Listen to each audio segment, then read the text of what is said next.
All right, after being left out of the college football playoff, Florida State University is now all hands on deck, calling a board of trustees meeting, trying to find a way to finally get out of the ACC, get out of this 20-year TV contract.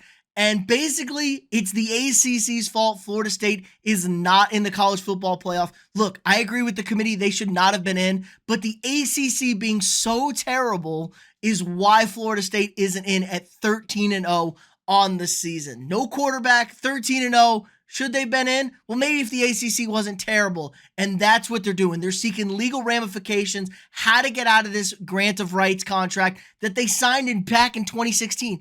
The ACC signed a 20-year deal with ESPN, giving them control of home contests for their schools, the TV rights deal. So they're stuck for another 10 plus years now. 2035 to 36 is when this contract comes up. And Florida State ain't having it. They don't want to be stuck around for this.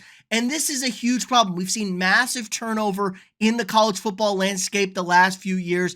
Everybody's leaving. We're dissolving conferences. We're now stuck with 2 super conferences and kind of a lot of crap everywhere else. And this is the entire fault of not only the NCAA, but the fact that there is no leadership in college football. There's no overarching body that is in control, in charge, trying to work things out, get a unified group going. No, it's a bunch of individual conferences doing what's best for the conference. We're going to a 12-team playoff, so to say, well, you get an automatic bid winning the ACC now. That's not the point. Florida State wants to be competitive. They want to be able to play against top competition because it feels like the ACC is on thin ice with a bunch of lower tier schools.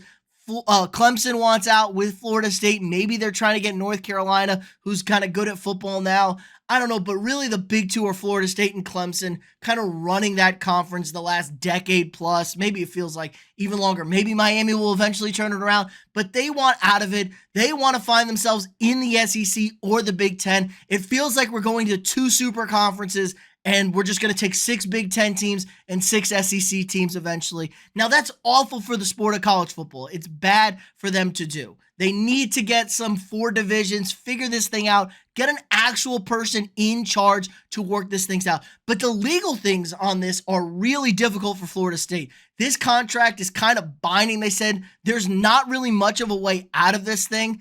There is some ramifications. They would have to pay money. There's a $120 million buyout just to the conference for leaving the conference, but that doesn't incur the penalties they would have to face with ESPN. Similarly, Texas and Oklahoma were both hit with a $50 million penalty for leaving the Big 12 early to the TV provider. So they paid ESPN $50 million for bailing out on that contract. And that was only a year early, I think. It was a year early out of that contract, maybe 2 years. So we're talking $400 million to get out of a 10-year contract that Florida State still has left on the table.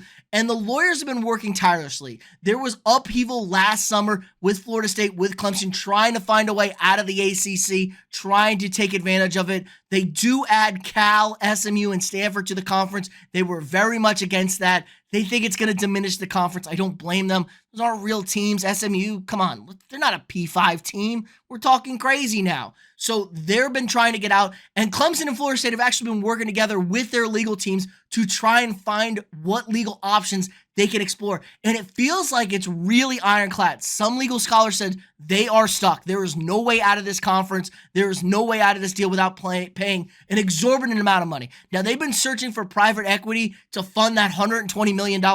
They don't have a cash to pay a $500, $600 million total buyout and penalty with everything going on. So it's a really, really tall task for them. They're trying to get injunctions. They're trying to go to a friendly court to grant them out of this, saying you can't uphold this, that, and the other. Obviously, a friendly judge might rule in their favor, give them a stay, and allow Florida State to seek other options. Now, this isn't going to happen next year. They're not going to be able to get out by this year. But by 2025, possibly Florida State could find themselves out. We'll be fully into the new expanded 12-team playoff. And I'm sure the SEC and the Big Ten will be scooping up more teams by then. I truly think we're going to get down to 2 conferences. It's going to be the Big Ten. It's going to be the SEC. It's anything north, or it's going to be like, it's just going to be 2 conferences, and they're going to split those 2 conferences up into 4 divisions. And so we'll kind of have like 8 divisions of college football where we're going to pull those teams from to get them in. And somehow we're going to let whatever teams are left in the G5, it'll be like UTSA and Tulane as the only competent football teams left 5 years down the road in the G5 teams. We'll see. Maybe Liberty every year going undefeated, playing nobody. But this is a big, big move by Florida State, trying to send a message that this is going to end. ACC football feels dead, and they want somebody to hurt. They got hurt because of their crappy conference. They want that crappy conference to hurt, blow up their TV deal, cost them all money because they feel like they cost them a chance of a national championship. All right, let me know what you guys think in the comments below. Are you on Florida State's side? Should they get out of the ACC? What do you think about this? Or should they stop crying? They signed a contract. They are stuck up with it. If you haven't already, click that thumbs up. Subscribe to the channel if you're not already. New sports content every single day. If you want to support the channel more, click that join button. Sign up for a channel membership. You get access to exclusive content, early content, all sorts of cool badges, emojis, things to use during the live streams. Really helps me out a lot. Allows me to keep making this great content for you guys every single day. Again, like, subscribe, and share. And I'll see y'all tomorrow.